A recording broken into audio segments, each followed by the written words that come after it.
Welcome to RMCA Bishop channel. It gives me a great joy to share with you always something useful, meaningful, and relevant to you. There is a reason behind this joy.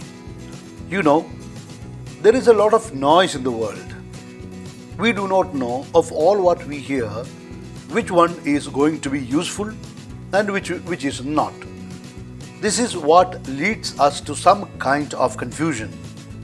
Though we hear a lot of things from others as advice, suggestions, etc., we are not sure of what result we will get if we follow those voices. In that case, what shall we do? Who can give us some guarantee as to what we must do and what result we can expect? This is a very complex problem. Anyway, in general, what I can assure you is that there is no one-word answer. But after having heard all what I have to share with you today, you will have that one-word answer, no doubt about it. Even now, at this point, that one-word answer is there inside you. It is only a question of discerning it at the right time. Let me illustrate the point with an example. Imagine that it is evening and that there is very little light outside. There is a rope lying on the road. A small boy happened to come that way. He saw that rope and thought by mistake that it was a snake. He got frightened and ran home shouting, "Snake, snake, snake." Now, in this case, we know there was no snake at all. But that is not the case with the boy. For him, it was really a snake. That's why he got frightened and he ran away.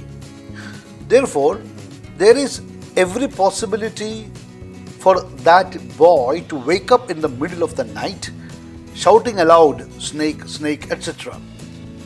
This is just to show that what we see has an impact on us. The boy has not touched the rope or the snake or whatever it is. It has only perceived. It just saw. And if the child is going to get up in the middle of the night and shout, we can imagine what an impact is having on the body, in the mind of that boy. The boy might even start sweating. So, what we see has an impact on us. That's the reason why the church teaches about modesty. Even in the use of our eyes, we must exercise modesty, because what we see or look at, etc., has an impact on us later, though in varying degrees from person to person. Now, coming back. Now, for a moment, even if the boy did not wake up in the middle of the night, what did he do when he perceived something as a snake? The boy, in the illustration, knew that there was a danger. In response to that, he did two things. One, he ran away to be away from the source of danger. Number two, he shouted, "Snake, snake," to alert others about the danger and also to get some help if needed. Who taught him all these things? Somehow he knew that this is what he had to do. Some might say that it was a reflex action. It is true. For example, a driver, while driving the vehicle, does many things correctly, but as a reflex action, he does it in a very routine way, in an automatic manner, in a spontaneous style. He does not think about it. He doesn't need to think about it because it is already fed in his mind or brain beforehand, maybe while learning driving. And now it works as something as reflex action. Similarly, this boy also might have heard about the proper response in such situations. There may be some other boys who are unaware of the danger from the snake. might take some stones and start attacking in an attempt to eliminate the danger by killing it. They also might shout, snake, snake. So this is another type of response, depending on what is fed in the mind or the brain. Now, coming to my point, a person who is in the habit of hearing or reading the Word of God every day will automatically start living accordingly after some time. If you don't agree, then think of a person who reads pornography all the time and watch how he behaves. Think of a person who always reads about violence and see how he behaves. Think of someone who is reading books on atheism and see how he behaves.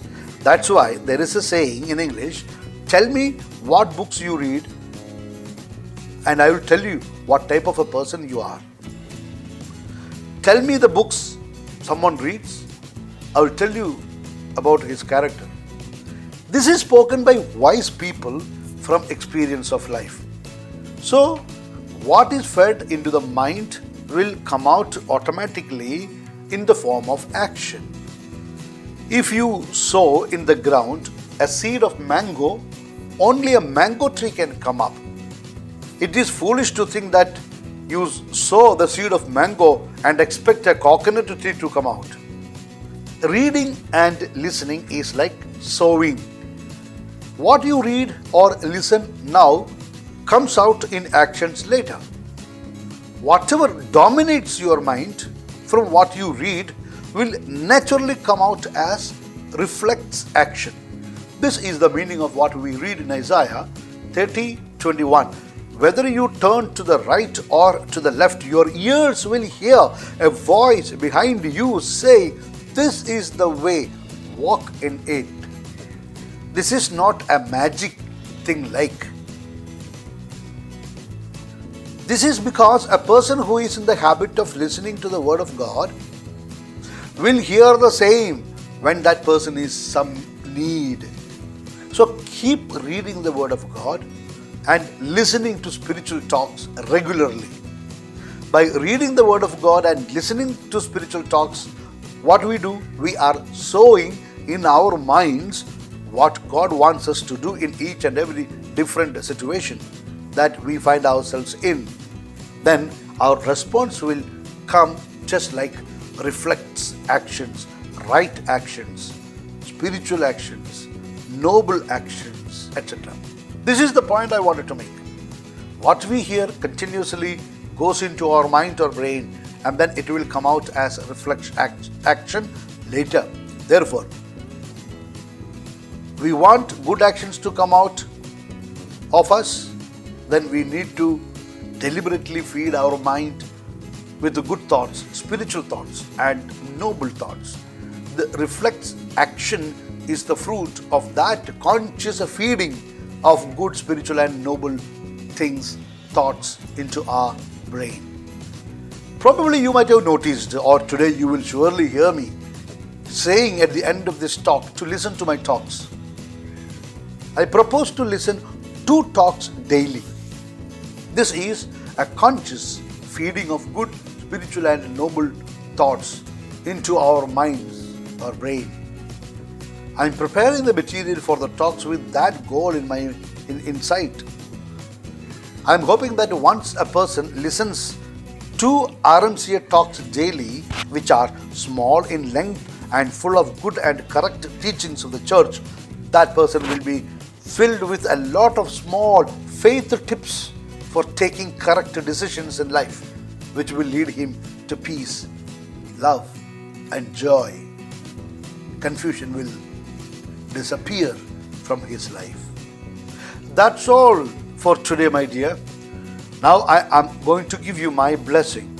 May Almighty God bless you and your family in the name of the Father and of the Son and of the Holy Spirit. Amen. A soft reminder to RMCA Bishop Channel listeners, please listen at least 2 talks every day. It will help you and you will stay blessed. Please do keep me also in your valuable prayers. Please look at the screen of your mobile now, and if the word subscribe is still in red color. Please touch it and make it black. Thank you. Now, may I request you for a help? Please kindly send this talk to your selected 5 friends who can appreciate and benefit from it. Jesus said, don't throw pearls in front of. Once again, God bless you. Wish you a good day. Yours humbly always, in the mission of the church, Bishop Franco Mulaikal.